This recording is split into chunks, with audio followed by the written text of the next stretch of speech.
Yes. Ano oras na ba? 2:00 pa lang naman pala eh.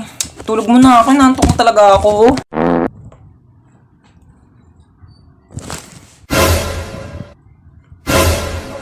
Six o'clock na?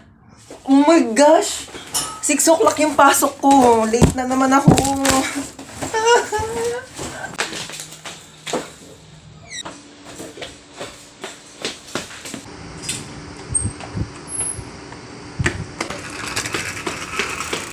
Kuya, bayad po.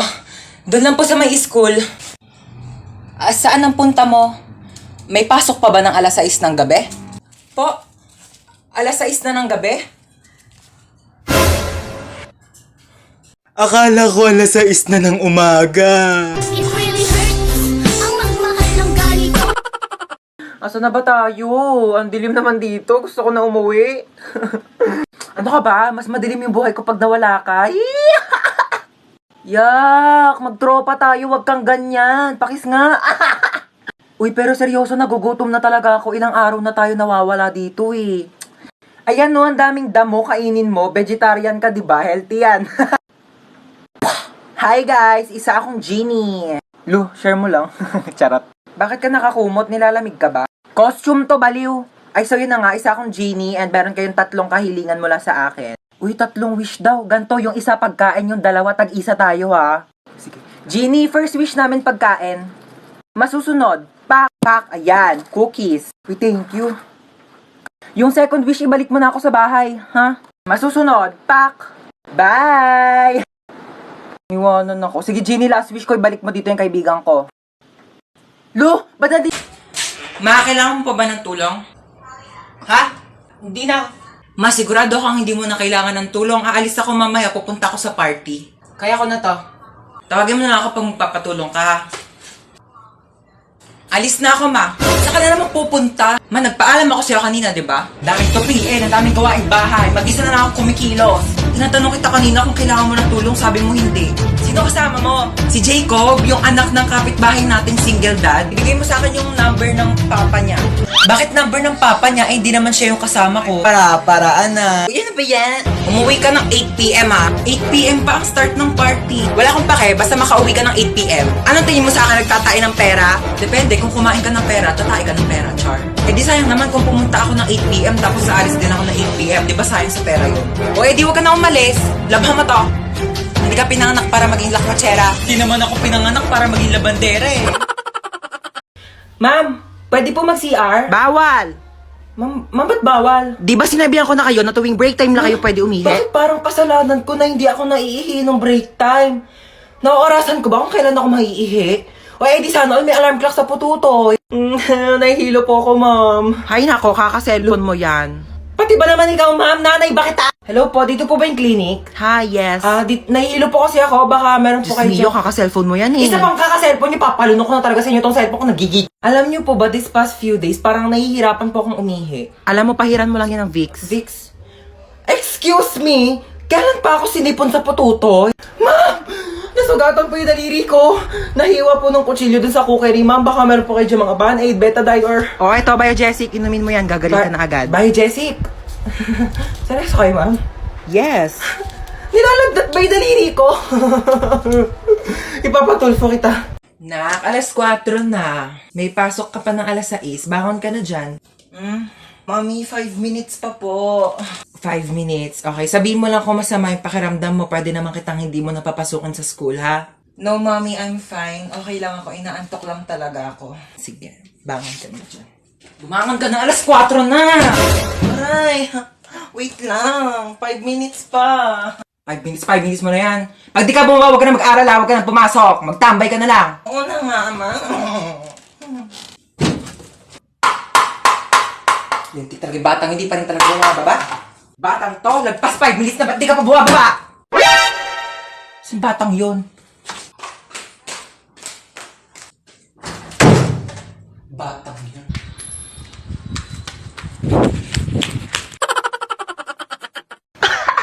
Ma! Ano ulam? Maghanap ka sa ref. Sige po. Ay ma, wala naman tayo ref eh. Wala bang ref? Eh di walang ulam. Bayan, ikaw lang kasi nakikipaglokan, gutom na nga yung anak niya eh. Magprito ka na lang itlog dyan. Isang linggo na ako nakain ng itlog, ma. Magiging manok na kamo ako. Ako, wag mo akong artehan, ha? Oo na, kain na ako. Ay, ano yan? Alin? Ayan! Plato! Sino masabi gamitin mo yan? Madaming paper plate doon. Pati mga plastic cups, yun yung gamitin mo. Mami. Tao po. Ay, Mari, ikaw pala. Pasok ka, dali. Thank you. Ganda ng bahay niyo, Mari, ha? Upo ka muna dyan, Mari, ha? Magpapahanda ako ng merienda natin, ha? Nak! Ma, sino yan?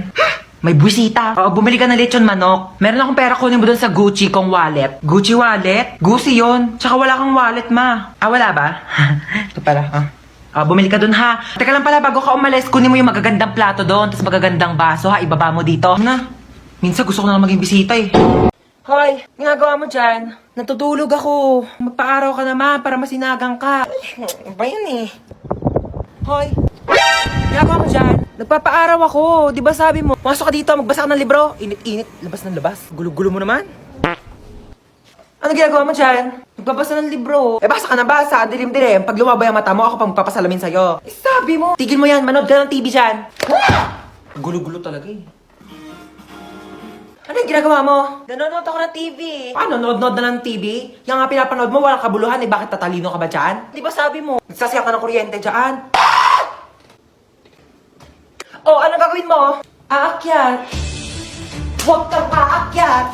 Bakit na naman? Baka matapilok ka, baka malaglag ka sa hagdanan, masusugatan ka, maka-aksidente ka, dahil pa sa ospital, wala akong paggastos sa'yo. Tabi ka dyan! Gulo-gulo mo, kanina natutulog ako eh. Mama, papasok na po ako sa school. Eh ano, papasok ka na sa school? Amin na yung bag mo, i-ready ko na. Etong mga libro na to, dadalin mo to lahat ha. Hindi to pinamigay ng teacher mo para lang i-display mo dito sa bahay. Babasahin mo to lahat sa school mo ha. O, dali mo tong electric pan na to ha. Ano ka, mahirap matuyuan ng pawis sa likod. Kailangan mo mag-electric pan doon. Dali mo rin tong microwave oven ha. Ikaw na mag-adjust. Hindi na masarap ang pagkain kapag malamig na ha. Initin mo na lang dito sa microwave oven ha. Ingatan mo naman to. O, ito, niready ko na yung mga tubigan mo ha. Itong tumbler mo, tsaka itong mga tupperware. Huwag mo tong wawala mas mahal pa to sa tuition fee mo. Ito mga damit na to, dali mo to ha, ipapasok ko to sa bag mo. Mahirap matuyuan ng pawis sa likod. Ma, ang dami naman yan. Suotin mo to mga to ha. Ito ha, kumpleto na tong mga to ha. Mag-aral ka naman na mabuti, makinig ka naman sa mga teacher mo ha. Pag may nagsabi sa akin na nagdadaldalan lang kayo doon ha, hindi na kita pag-aaralin. Oh. Ang bigat eh.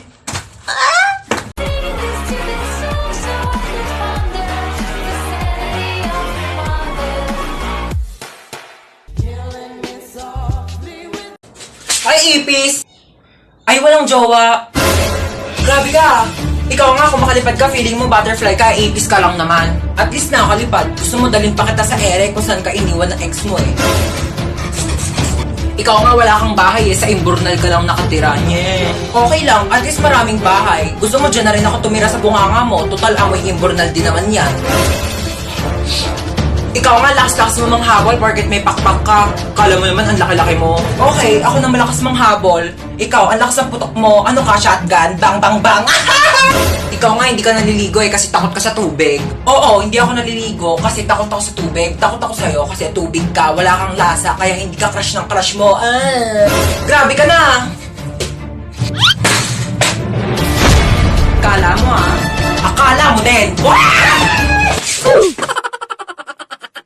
Hoy, bumangon ka na, may pasok ka pa. Ano ba yan? Tinatamad akong pumasok. Sabihin ko na lang, nilalagnat ako para di na ako papasukin ni Mama. Ma? O, bakit? Maligo ka na, may pasok ka pa, di ba? Masama po pakiramdam ko, madi at ako makakapasok. Paano masama pakiramdam mo? Okay ka naman kahapon. O sige, dadali na lang kita sa ospital, ah. Ospital? Ay, ospital? Okay lang yan, at least hindi ka napapasok sa school. Sige po. Ay, Dok, papacheck up ko po yung anak ko. Masama daw po yung pakiramdam niya. Ay, ganun. O sige, pasok ka na. Check upin na kita, ha? Okay, kailangan ko check upin yung buong katawan mo. So, maghubad ka ng damit tsaka short. Sige po. Okay. 16 ka na, di ba? Naku, kailangan na kitang operahan. Dok, bakit? May sakit ba ako? Naku, wala kang sakit, pero hindi ka patuli. Ay, may exam po, ma'am. Okay po. Hindi ako nakapag-review eh. Sorry. Mga ngopya, hindi nga ako nakapag-review. Oo.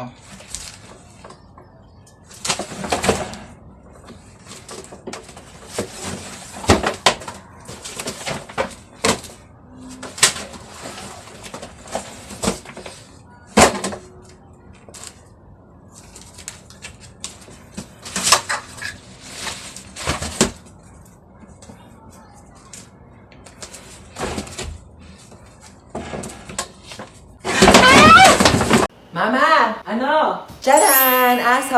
Ano yung mga taihi niya? Sino maglilinis? Ako pa? Brief mo nga, di mo malabhan. Grabe siya, oh. Ako nga bahala, ako maglilinis. Dali, try mo siya, hawak, ano? Ayoko! Arte, oh. Sige na, magbibis muna ako, ah. Una, kaya. Okay na, tapos na ako magbihis. Una, kaya. Ano ginagawa mo sa aso? O, bakit? Bawal ba? Sabi mo, ayaw mo. Kumuha ng pera dito sa wallet ko. Bumili ka ng lechon manok, ha? Sige po. Ananingo ko. Nakabili na ako ng lechon manok. Sige, lagay mo dun sa lamesa. Sige. Yes! Kakain na ako. Hoy, ano kakain ka na? Kakain ako lechon manok. Ulam yan ng aso, hindi yan sa'yo. Ha? Meron dyan tuyo, merong dilis, yan yung ulamin mo. Bakit mas masarap yung ulam ng aso? Bakit marunong ba yung maglinis ng bahay? Marunong ba yung maghugas ng plato? Marunong ba yung maglaban ng damit? Malamang hindi. Aso lang to eh. Siyempre marunong to tumahol. Bakit? Marunong din naman ako tumahol ah. Ano? O sige, hati na kayo na aso sa lechon manok. Oo.